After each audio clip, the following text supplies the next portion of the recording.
As expectativas, elas são muito melhor informadas do que a propaganda faz supor. Então, veja, uma nação que tem 75% de capacidade instalada ocupada apenas, vai reverter essa capacidade instalada para 80%, 85%, 90%, porque a reforma da Previdência vai passar? Qual é o efeito disso na renda do povo?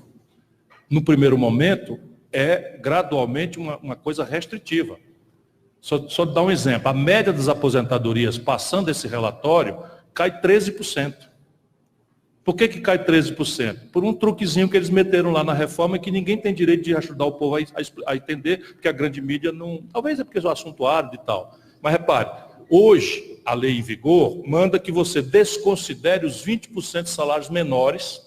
Você começou estagiário, ganhando salário mínimo e meio, aí profissionalizou-se e tal. Então, por isto, o legislador manda tirar do cálculo do seu valor de aposentadoria os 20% menores salários e calcula sobre os 80 maiores. Com essa reforma, eles retroagem a toda. Se você retroage a toda, a queda na aposentadoria média doravante é de 13%. Isso ajuda ou desajuda o consumo? Isso ativa ou desativa a economia? Esta providência. Agora vamos pelo lado fiscal.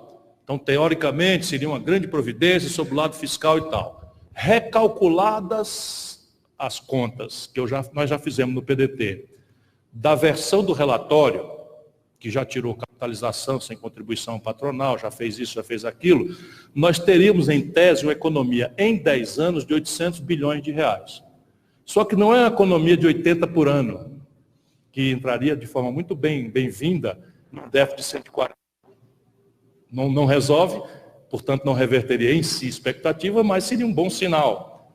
Por quê? Porque isto é uma estratégia de fade-in, ou seja, são poucos milhões no primeiro ano, algumas dezenas de milhões no segundo, algumas centenas, outras dezenas no terceiro, ou seja, o governo Bolsonaro não vai beber desta fonte.